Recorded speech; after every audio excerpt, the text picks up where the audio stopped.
We've spoken in the past and you've been a bit critical about the pace of the vaccine rollout. What's your view as to how it's progressing?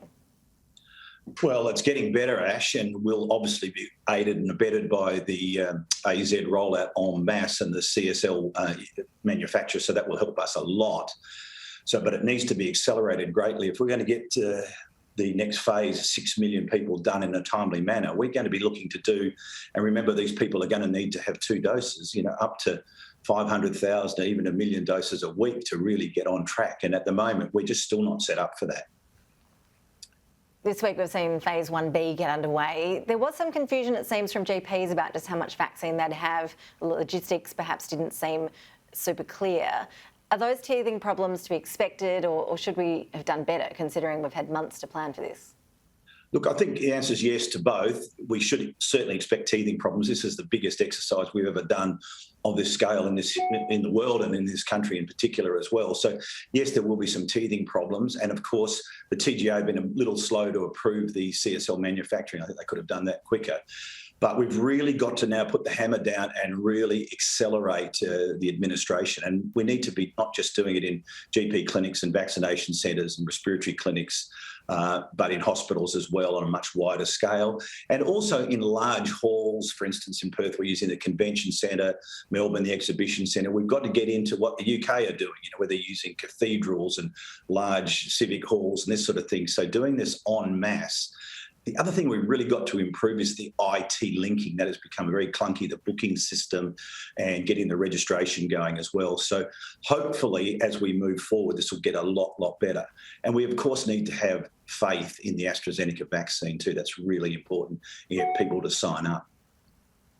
Yeah, and when you talk about faith in that vaccine, overnight in the US, there were some data concerns raised by a health body headed by Dr. Anthony Fauci. It was questioning the efficacy of the data being released by AstraZeneca.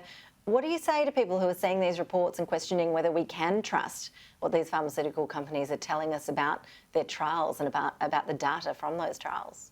I think some of that was semantic, though. So I think if you go back and look at the global picture of the tens of millions of doses of the AstraZeneca vaccine that have been administered, we are dealing with a very, very safe vaccine.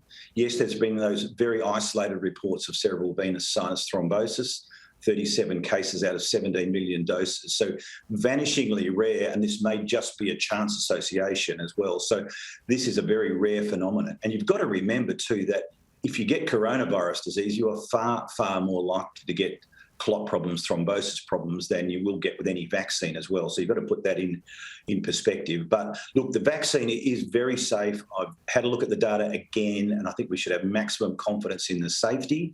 The efficacy is also good, and we talked about that Scottish study and now the US study that basically 100% protective of keeping people out of hospital with severe disease. That's really encouraging.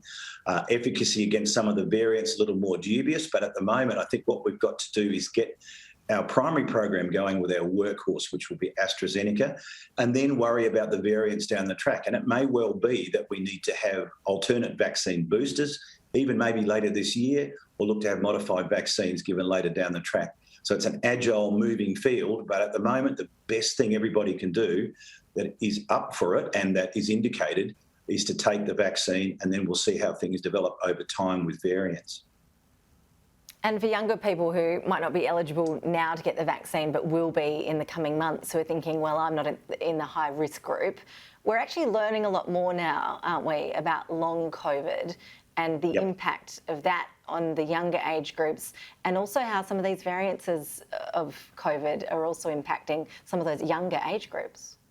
Yes, and I just saw a patient the other day, just by way of example, perfectly fit 35-year-old guy who's one of the early people who were infected skiing back in France back in January of last year, who felt okay at the time, but now is left with this awful, debilitating long COVID syndrome with heart problems and lung problems that he just didn't anticipate. And that didn't start till about 6 or 7 weeks after infection. So, I know it's an anecdotal, but there's lots and lots of reports of similar cases to this. So young people, they need to look at it 2 ways. Firstly, they don't want to get it.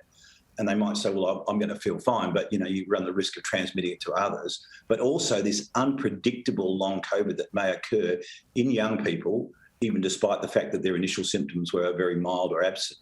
So there's many, many reasons why young people should be stumping up to have the vaccine as well when their time comes. Dr. Golledge, what is the likelihood at this point of further COVID outbreaks here in Australia, do you think, of further lockdowns? I mean, just because we're having this vaccine being rolled out now, we're not out of the woods on that front, are we? No, we're absolutely not. And we may well get further outbreaks, and hopefully they're small. Hopefully they're contained and traced and tracked, and we don't go down the lockdown route, which I think is counterproductive, and we don't go down the route of shutting state borders for isolated cases. So the more people that have the vaccine, the less likely are the premiers to overreact and start shutting borders or putting us into lockdown as well. And that's another reason. Nobody wants shut borders, really. Nobody wants lockdowns.